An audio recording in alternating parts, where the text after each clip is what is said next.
Hi, we're Josh and Ariel Wamsley, owners of Green Valley Tree LLC, based in North Windham. We're proud to sponsor Connecticut East This Week and to serve the communities of Windham and New London counties with our tree removal and plant healthcare services.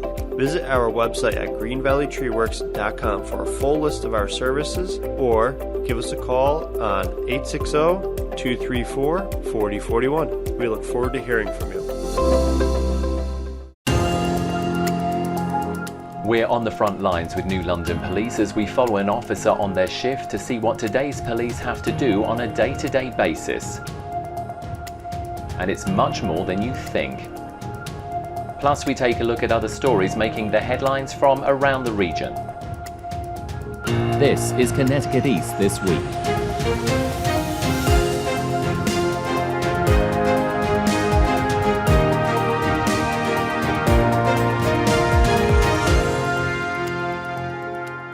Hello, I'm Brian Scott Smith. Law enforcement in this country gets mixed reviews from people depending on where you live in the nation and the colour of your skin. Like any organisation, there are good and bad police officers, and in this digital age we live in, we have seen more and more of the bad that happens. From police brutality to high-profile cases such as the police killing of George Floyd that sparked outrage across the country and the world. But against this seemingly constant media spotlight of negativity, there are overwhelmingly many more good police officers than bad, doing their job to serve and protect their communities every day, and their stories go untold. If you are a police officer or know someone in law enforcement, then what you're about to hear won't come as a surprise to you. But if, like many people out there, you don't have a connection with law enforcement, hopefully this ride-along interview will help provide more context about the job these men and women do.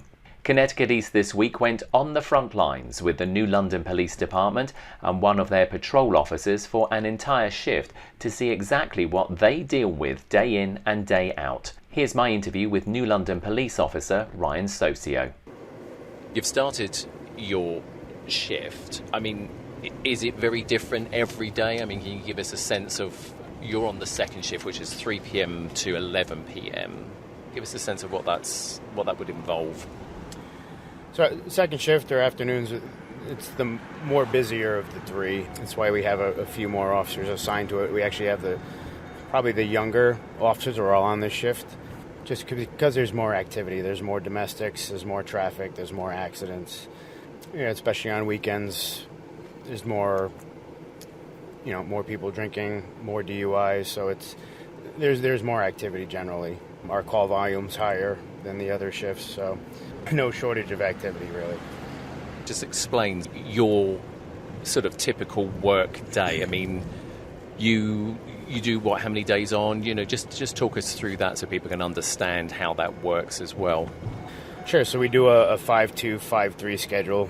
We work 5 days, we're off for 2, then we work 5 days and we're off for 3. Most of us rarely have all of those days off. Most of us work overtime because there's tons of road construction details, there's special duty assignments. There's a lot of, especially now, there's a lot of shift vacancies because we're so short. So we're trying to cover every area on the street, but people either call out sick or they're trying to take vacation or it's their day off and we're just short. We just had a couple retirements. We have people who are out injured. So it's hard to, when people say that we have close to 70 cops, we don't really have, on the street close to 70 cops. We only have, on a normal day, it's 5 officers and a supervisor on the street, and people don't recognize that. They think that we're all working at the same time, but in actuality, there's really only 5 of us for a city that's relatively needy for police services, more so than almost anywhere else in the region, given the size, and the density. And then how do you recalibrate? You were saying about, how many days you work on and how many days you work off. And, of course, you do this 3 p.m. to 11 p.m. It's, of course, not your standard 9 to 5. Talk to us how you recalibrate when you're actually not working. When I get home and I go right to sleep, I pass right out. Actually, with my hour commute, it's actually kind of nice because, you get to decompress for an hour, kind of get to relax, so you don't, take work home with you pretty much. And that's kind of how I've had a pretty successful relationship for the last 4 years is you try not to bring work home with you, or burden your partner with the stress of this job. I share little bits and pieces, but I don't want them to worry, and I try not to make them afraid. Especially now given everything. How difficult is that? Because it is a high pressure job that you do. Get up in the morning, and do this incredible job. I mean, so what does it take out of you, do you feel? So, doing this for almost 11 years now. You see the news and you open your phone and you see what's going on out there, but I tell, I'm a field training officer, and when I teach recruits, either at the academy or on the street, I always tell them to try not to get wrapped up in the job. It's very easy to only associate with police or only go out, only have police friends because, they understand me, But I say have those friendships outside of work, develop those relationships, and keep yourself grounded. That's the only way to do it. And you see the news, you understand it's dangerous, but you can only control what you can control. You rely on your training, you maintain your awareness, and you're comfortable in your skills. And that's pretty much how you kind of have to take it day by day. So what made you want to become a police officer? Like you said, it's almost 11 years now that you've been doing this. Well, my mother was a prosecutor for almost 30 years, so kind of growing up, I'd go to work with her occasionally. I did mock trial, the whole thing. Her second husband was a state trooper. I kind of, I remember going to holidays at the barracks and stuff, going to Thanksgiving, and I went to undergrad in D.C. for politics, and I loved it. I worked on Capitol Hill, and I thought that's what I wanted to do, and I kind of got fed up with it, tired with the gridlock and inability to compromise. And I was like, I can have a more impact kind of on the ground operationally doing something like this, So I graduated in May of 2011, and in June of 2011 I was in the police academy. And the rest is kind of history. I mean, you're a young officer. I mean, I think you've only just turned 30, so you're still incredibly young yourself. So when you started being a police officer, did you feel it made you grow up really quickly? Well, thank you. I'll actually be 32 next week. But yeah, looking back on it, I had no business being a police officer at 21 years old. I can look back on it now and say I didn't grasp the magnitude of the job back then, and the responsibility I had. So it's a lot even for somebody in their early 20s. It does force you to mature. You obviously, outside of the military, you see the ugly side of humanity, just about every day. And it can cause you to be cynical and kind of jaded, and that's unfortunately where a lot of the cops nowadays find themselves in. But you have to understand that, these are people, and it's not us versus them, and we're seeing that. It's kind of a shift now that we're seeing that. They call it the warrior versus guardian mentality. It used to be, we're at war with crime and criminals, and we have to, war on drugs and everything. But now we're starting to see a slow, albeit progress, but we're seeing a slow transition to more of a guardian mentality where we're protectors and not warriors, if that makes any sense. That we have an obligation to, the people in our community to actually, help them and serve them, Obviously, we all watch television, we all, use social media, police officers included. How would you say your job has changed in the 10 years that you've been doing it? Even in just a decade, it's changed a lot. I can see the, not from everyone, but the level of defiance, the level of disrespect that we see, the amount of people that just don't comply with our, requests or our demands, or they just, I've seen that increase over time. It's gotten a little harder, but we also have to evolve as well. And, obviously more people have phones and cameras, and more people record us now than ever. So it forces us to be on our A game too. And obviously we're recording now. We're recording everything.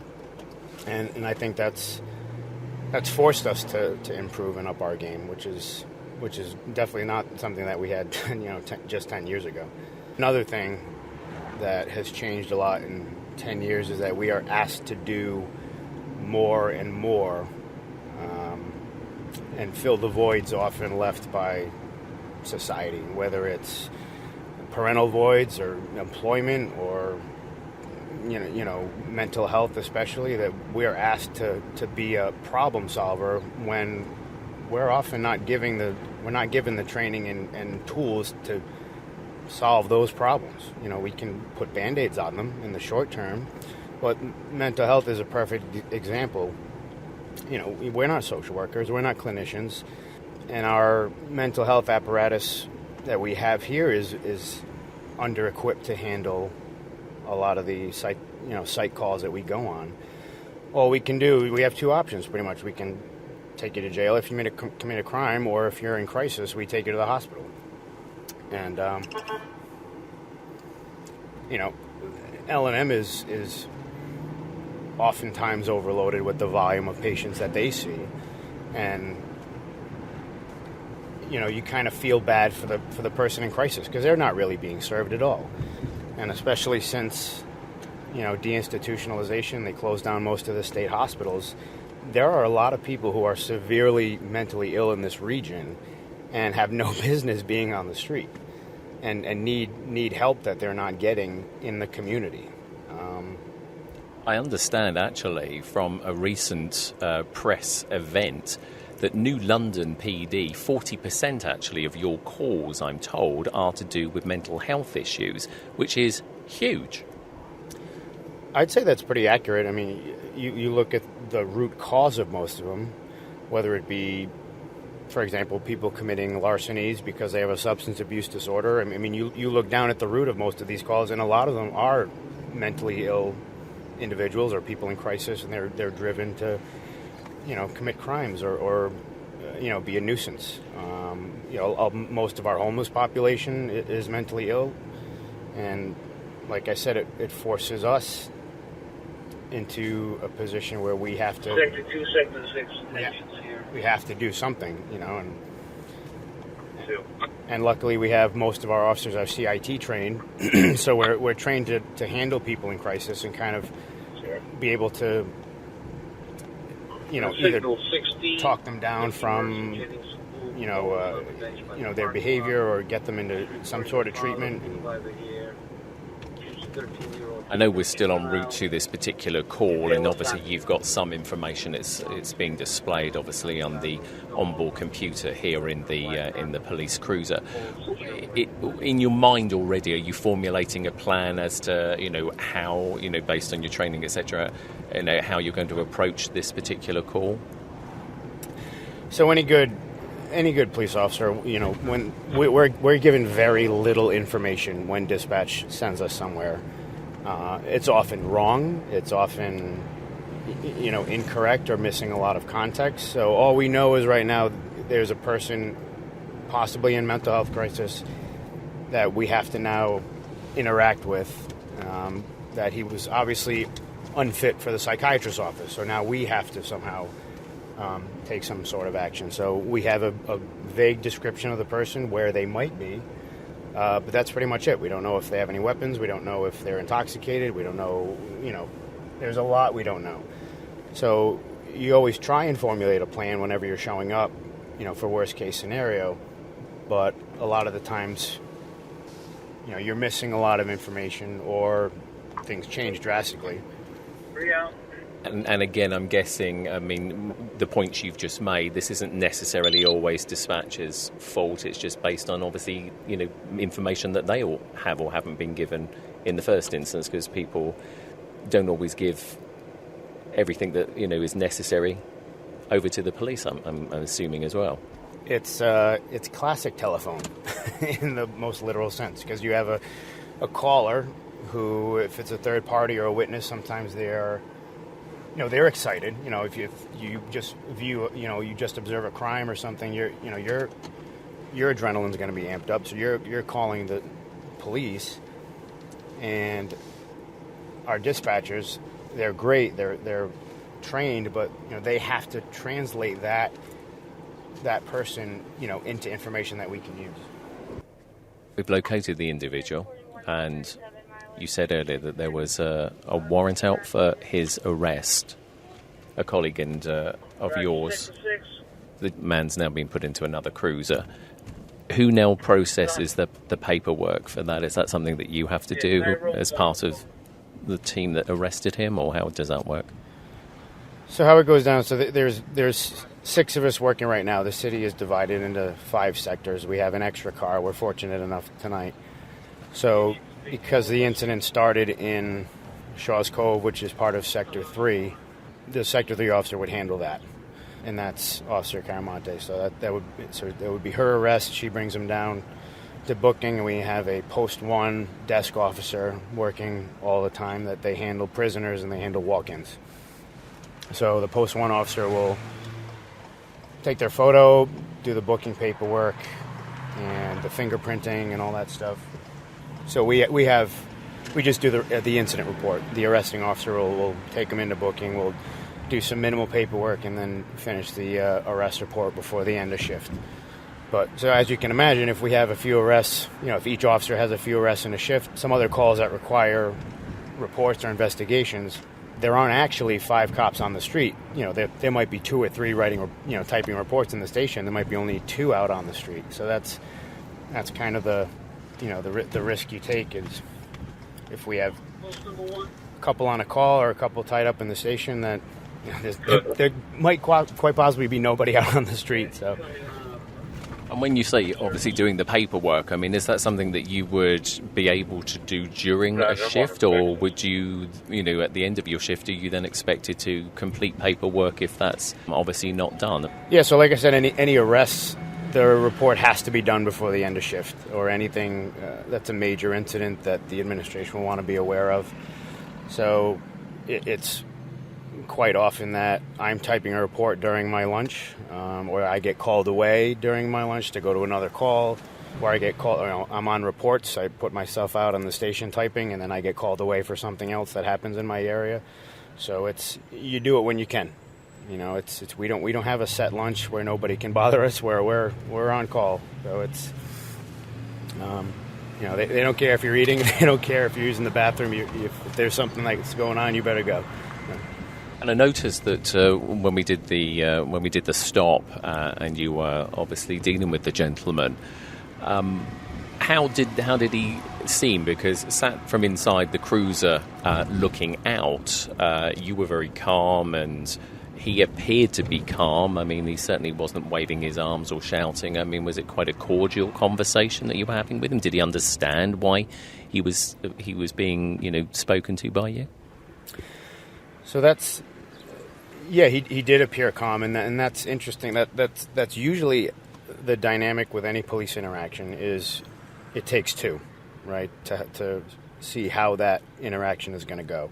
I read their body language, their indicators, if they're agitated or they're balling up their fist, for instance, or they're looking around for an escape route. You kind of doing this for so long, you kind of are able to read, their body language and kind of tell where they are mentally, physically.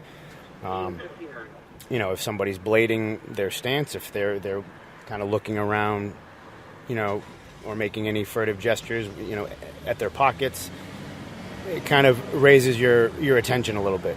Hey, maybe I should pay attention to that, or people will do it unknowingly that, hey, do you have anything on you I need to know about? And they will pat their pocket oftentimes and say, no, I have nothing.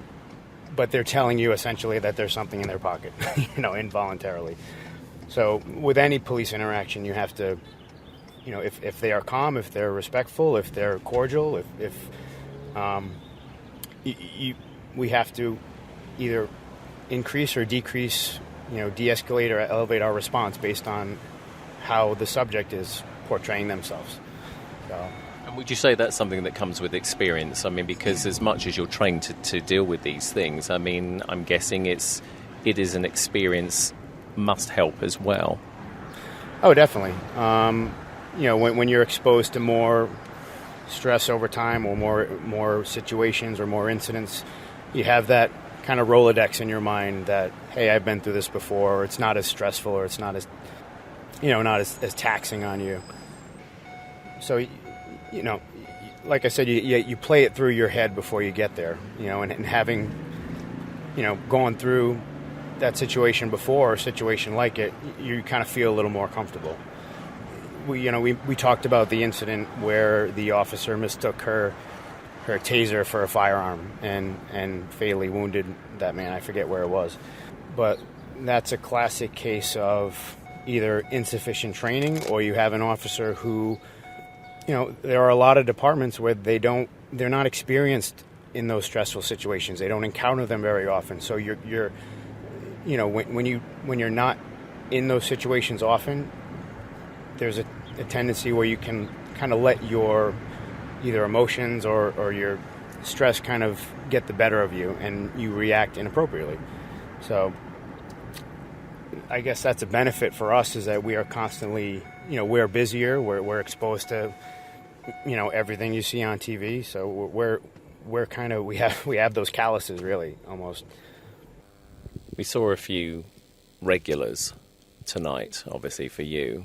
Does it ever get to you, or do you ever... How does it make you feel when you see some of this slight repetition happen? Because clearly the police can't solve the problem, but you're asked to deal with it. So how does that make you feel? Sure. No, I mean, I'd say that we routinely deal with maybe 10 to 15% of the people 80% of the time. We do have our regulars that you can say that the system doesn't serve them, either the judicial system or the health system. You've seen that much of the common denominators revolve around mental health and drugs and alcohol, and that's the genesis for most of the problems that we have to deal with. And we can't arrest our way out of a substance abuse issue or out of a mental health issue.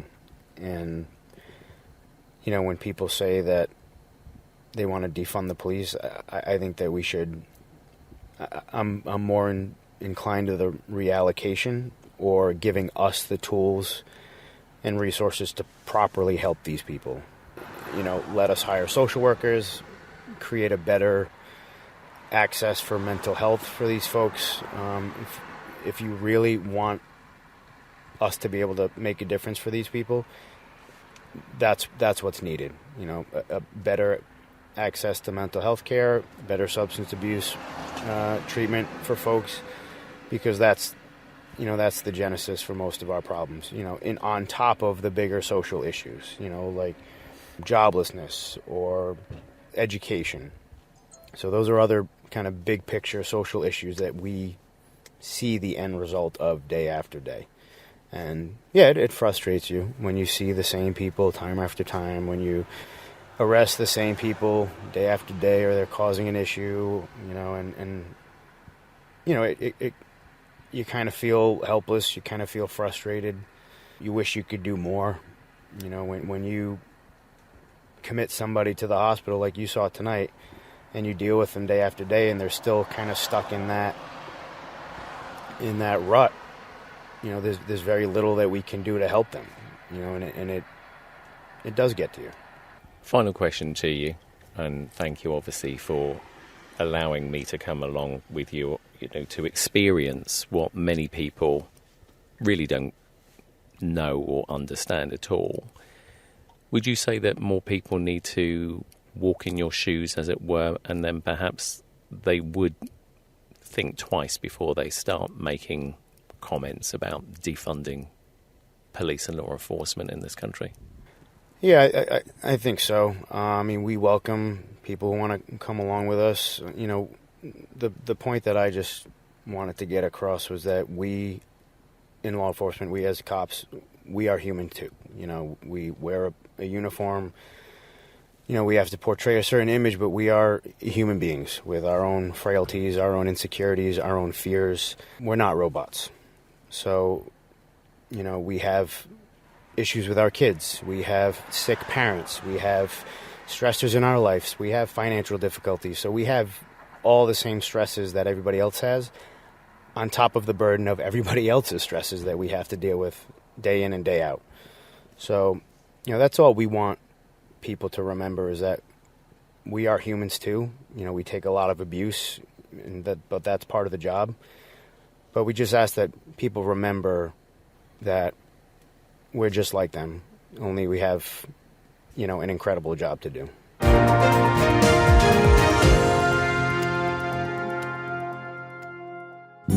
Great weather means it's time for kids to go out and play, but kids aren't the only ones outdoors. Ticks that spread Lyme disease and other infections are also active in the spring and summer. CDC reminds you and your children to wear insect repellent, bathe or shower as soon as possible after coming indoors, and check for ticks daily. If you've been bitten by a tick and developed fever, rash, or fatigue, seek medical care. To learn more, visit www.cdc.gov/Lyme. Green Valley Tree LLC is proud to sponsor Connecticut East this week. Contact Green Valley Tree LLC for all your tree removal and plant health care needs and more. Find us at greenvalleytreeworks.com or call 860-234-4041. Time now for a look at some of the other stories making the headlines in the region recently. In the Connecticut Examiner this week, in the wake of the federal government's new requirements around COVID-19 vaccination and health and safety protocols in the workplace, Connecticut's unions are saying that any potential state mandates should be worked out at the bargaining table. Recently, the Federal Department of Veterans Affairs announced that it would mandate COVID-19 vaccinations for its 115,000 healthcare workers, and President Biden issued regulations that will require federal workers either to show proof of vaccination or to follow regulations that include required masking, distancing, and weekly testing. The Defense Department is also considering adding the COVID-19 shot to the list of mandatory vaccinations for military personnel. In the day this week, State Department of Energy and Environmental Protection Commissioner Katie Dykes recently issued a decision that clears one of the final hurdles for the $235.5 million redevelopment of State Pier in New London. Dykes approved the application by the Connecticut Port Authority for permits that will allow dredging, use of dredge material to fill between State Pier and the Vermont Central Railroad Pier to create a central wharf, and other in-water works such as bulkhead construction. In the Norwich Bulletin this week, as Norwich officials approach the issue of racism and the effect on city services, a model may already exist right within the city's borders. During a recent meeting, the City Council voted unanimously on a resolution to recognise racism as a public health crisis. Among the measures in the resolution is the creation of a Health Equity Commission to help eliminate barriers to healthcare and other opportunities in the city. However, the Board of Education has already had its Equity Committee for some time. In the Middletown Press this week, police say they busted an indoor marijuana and hallucinogenic mushroom cultivation operation recently in Haddam when executing a search warrant in the Higganum section of town. State Police troopers from the Haddam Resident Trooper's Office, working in conjunction with state police detectives from the statewide Narcotics Trafficking Task Force, concluded a lengthy narcotics investigation in Higganum. A narcotics search warrant was executed at 34 Ponset Road, where troopers found what they describe as an extensive outdoor and indoor marijuana and hallucinogenic mushroom cultivation operation.